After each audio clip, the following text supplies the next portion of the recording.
नमस्कार। जय श्री राम, जय श्री कृष्ण। ओम नमो भगवते वासुदेवाय नमः। ओम नमो भगवते वासुदेवाय नमः। श्रीमद भगवद्गीता यथारूप ही जी भगवद्गीता मी वाचत आहे, हे व्हिडिओ तुम्ही शेवटपर्यंत नक्की ऐकायचे आहे. कारण हा एक व्हिडिओ नसून आपल्या जीवनातील सार्थकता आहे आणि सत्यता आहे. यह चेतना क्या है? यह चेतना है मैं हूँ। तो फिर मैं हूँ क्या है? कलुषित चेतना में मैं हूँ का अर्थ है कि मैं सर्वस्वी हूँ, मैं ही भोगता हूँ। यह संसार चलायमान है क्योंकि प्रत्येक जीव यही सोचता है कि वही इस भौतिक जगत का स्वामी तथा दृष्टा है। भौतिक चेतना के दो मनोमय विभाग है। एक के अनुसार मैं ही दृष्टा हूँ और दूसरे के अनुसार मैं ही भोक्ता हूँ। लेकिन वास्तव में परमेश्वर दृष्टा तथा भोक्ता दोनों है और परमेश्वर का अंश होने के कारण जीव न तो दृष्टा है न ही भोक्ता है। वह मात्र सहयोगी है। वह सृजित तथा भुक्त है। उदाहरणार्थ, मशीन का कोई एक पुर्जा संपूर्ण मशीन के साथ सहयोग करता है। इसी प्रकार शरीर का कोई एक अंग पूरे शरीर के साथ सहयोग करता है। हाथ, पाँव, आँखें आदि शरीर के अंग है, लेकिन ये वास्तविक भोक्ता नहीं है। भोक्ता तो उदर, पेट है। पाँव चलते हैं, हाथ भोजन देते हैं, दांत चबाते हैं और शरीर के सारे अंग उदर को तुष्ट करने में लगे रहते हैं, क्योंकि उदर ही प्रदान कारक है जो शरीर रूपी संगठन का पोषण करता है।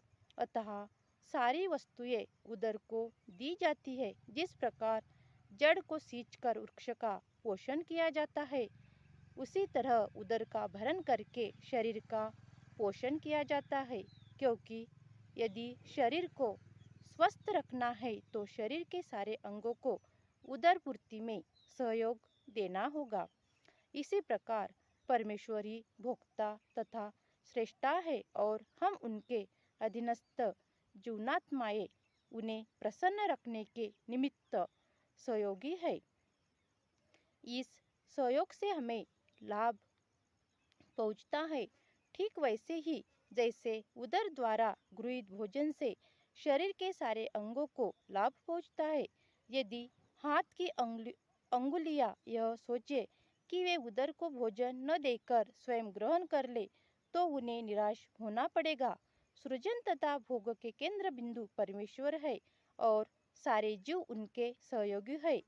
सहयोग के द्वारा वे भोग करते हैं। यह संबंध स्वामी तथा दास जैसा है। यदि स्वामी पूर्णतः तुष्ट रहता है तो दास भी संतुष्ट हो जाता है। इसी प्रकार परमेश्वर को तुष्ट रखना चाहिए। यद्यपि जीवों में भी दृष्टा बनने तथा भौतिक जगत का भोग करने की प्रवृत्ति होती है, क्योंकि इस दृश्य जगत के दृष्टा परमेश्वर में ये प्रवृत्तियाँ है।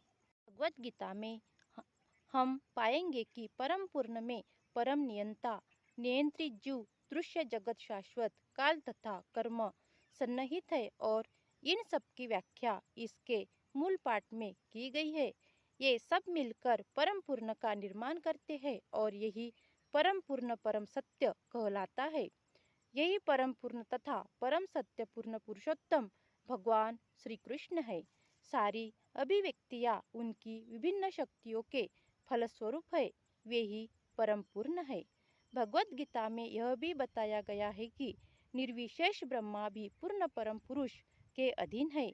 ब्रह्म सूत्र में ब्रह्मा की विशद व्याख्या सूर्य के किरणों के रूप में की गई है। निर्विशेष ब्रह्मा भगवान का प्रभामय किरण समूह है। निर्विशेष ब्रह्मा पूर्ण बाह्य की अपूर्ण अनुभूति है और इसी तरह परमात्मा की धारणा भी है। 15 अध्याय में यह देखेंगे कि भगवान पुरुषोत्तम इन दोनों निर्विशेष ब्रह्म तथा परमात्मा की आंशिक अनुभूति से बढ़कर है। भगवान को सच्चिदानंद विग्रह कहा जाता है। ब्रह्म संहिता का शुभारंभ इस प्रकार से होता है। ईश्वर परम कृष्ण सच्चिदानंद विग्रह अनादिर दीर्घोविंद सर्वकार कारणामन गोविंद या कृष्ण सभी कारणों के कारण वे ही आदि कारण हैं और सत्य चित्त तथा आनंद के रूप है। निर्विशेष ब्रह्म उनके सत शाश्वत स्वरूप की अनुभूति है। परमात्मा सतचिंत शाश्वत ज्ञान की अनुभूति है। परंतु भगवान कृष्ण समस्त दिव्य स्वरूपों की अनुभूति है, सत्य चित्त आनंद के पूर्ण विग्रह में है। अल्पज्ञानी लोग परम सत्य को निर्विशेष मानते हैं, लेकिन वे है दिव्य पुरुष और इसकी पुष्टि समस्त वैदिक ग्रंथों में हुई है। नित्यो नित्यान चैतन्याष्टम, जिस प्रकार हम सभी जीव है और हम सबकी अपनी अपनी व्यक्ति सत्ता है, उसी प्रकार परम सत्य भी अंततः एक व्यक्ति है और भगवान की अनुभूति उनके पूर्ण स्वरूप में समस्त दिव्य लक्षणों की है। यह पूर्णता रूप विहीन निराकार नहीं है। यदि वह निराकार है या किसी अन्य वस्तु से घटकर है तो वह सर्वथा पूर्ण नहीं हो सकता। जो सर्वथा पूर्ण है उसे हमारे लिए अनुभवगम्य तथा अनुभवातीत हर वस्तुओं से युक्त होना चाहिए, अन्यथा वह पूर्ण नहीं हो सकता। पूर्ण भगवान में अपार शक्तियाँ है। कृष्ण जिस प्रकार अपनी विभिन्न शक्तियों द्वारा कार्यशील है, इसकी भी व्याख्या भगवद गीता में हुई है। यह दृश्य जगत या भौतिक जगत जिसमें हम रह रहे हैं, यह भी स्वयं में पूर्ण है, क्योंकि जिन 24 तत्वों से यह नश्वर ब्रह्मांड निर्मित है, वे सांख्य दर्शन के अनुसार इस ब्रह्मांड के पालन तथा धारण के लिए अपेक्षित संसाधनों से पूर्णत्वा समन्वित है। इसमें न तो कोई विजातीय तत्व है, न ही किसी की आवश्यकता है। इस सृष्टि का अपना निजी नियत काल है, जिसका निर्धारण परमेश्वर की शक्ति द्वारा हुआ है, और जब यह काल पूर्ण हो जाता है तो उस पूर्ण की पूर्ण व्यवस्था से इस क्षणभंगुर सृष्टि का विनाश हो जाता है। शूद्र जीवों के लिए यह सुविधा प्राप्त है कि पूर्ण की अनुमति करे। सभी प्रकार की अपूर्णताओं का अनुभव पूर्ण विषय ज्ञान की अपूर्णता के कारण है। इस प्रकार भगवत गीता में वैदिक विद्या का पूर्ण ज्ञान पाया जाता है।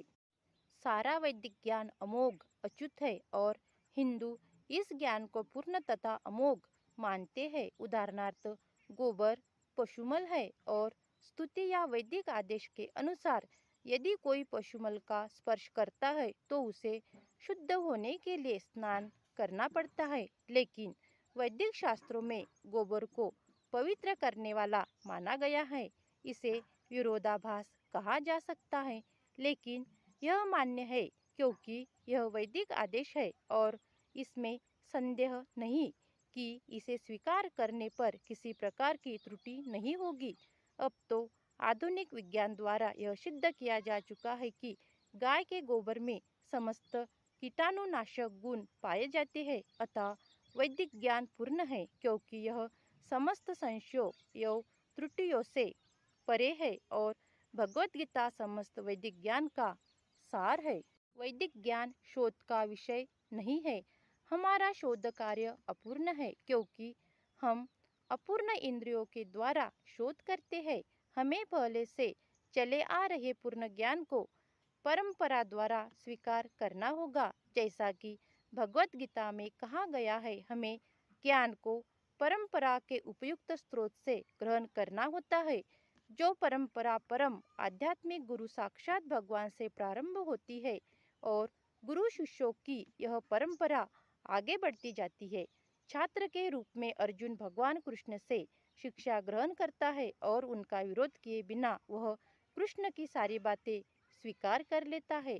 किसी को भगवत गीता के एक अंश को स्वीकार करने और दूसरे अंश को अस्वीकार करने की अनुमति नहीं दी जाती।